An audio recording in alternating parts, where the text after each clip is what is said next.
আসসালামু আলাইকুম ভিউয়ার্স, কেমন আছো তোমরা? আশা করি আল্লাহর রহমতে অনেক ভালো আছো। আজকে তোমাদের জন্য আমি নতুন একটি গল্প নিয়ে এসেছি।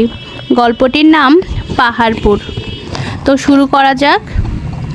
চারদিকে কোনো পাহাড় নেই, কিন্তু জায়গার নাম পাহাড়পুর।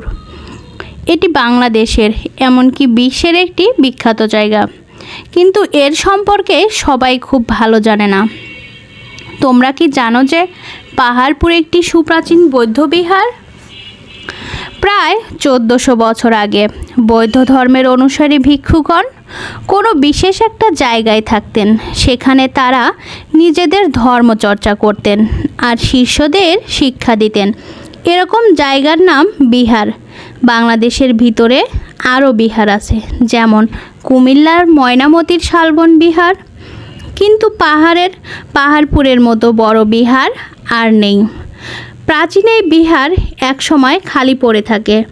অনেকে মনে করে যুগ যুগ ধরে উড়ে আসা ধুলোবালি ও মাটি এটির চারদিকে জমতে থাকে। একসময় মাটির স্তূপে এটি ঢাকা পড়ে পাহাড়ের মতো হয়ে যায়। সেই থেকে নাম হয়ে যায় পাহাড়পুর।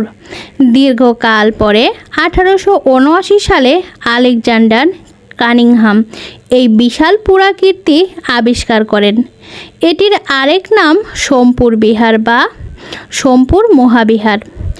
এই বিহারটি নওগাঁ জেলার বদলগাছি উপজেলার পাহাড়পুর গ্রামে অবস্থিত।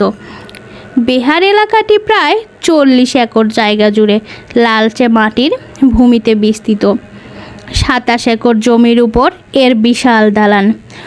উত্তর দক্ষিণে এটি 922 ফুট আর পূর্ব পশ্চিমে 919 ফুট বিস্তৃত। বৌদ্ধ ধর্মাবলম্বী রাজা দ্বিতীয় ধর্মপাল প্রায় 1200 বছর আগে এটি নির্মাণ করান। একদম নিচে মাটির অংশে এটি 4 কোণা আকারের।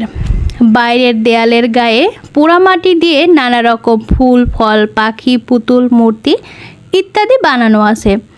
উত্তর দিকের ঠিক মাঝখানে আছে মূল দরজা, তারপরেই বড় হলঘর, পাশে 2টি ছোট হলঘর। চারদিকের দেয়ালে ভিতরে সুন্দর সারি বাঁধা 177টি ছোট ঘর। সামনে আছে আরও লম্বা বারান্দা। বিহারটিতে আছে পুকুর, কূপ, চানঘাট, চানঘর, রান্নাঘর, খাবার ঘর ও শৌচাগার।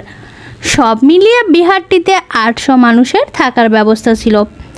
পাহাড়পুর ছিল উচ্চশিক্ষার প্রাণকেন্দ্র। ভিতরটায় বিশাল উঠানের মাঝখানে বড় এক সুন্দর মন্দির। ধাপে ধাপে উঁচু করে মন্দিরটা বসানো হয়েছে। এখানেও পোড়ামাটির 2000 ফলকের চিত্র দিয়ে মন্দিরের বাইরে আর ভিতরে সাজানো। এই রকম ছোট ছোট মন্দির পুরো বিহারের নানা জায়গায় আছে। বিহারটির পূর্ব দক্ষিণ কোণে দেয়ালের বাইরে একটা বাঁধানো ঘাট আছে।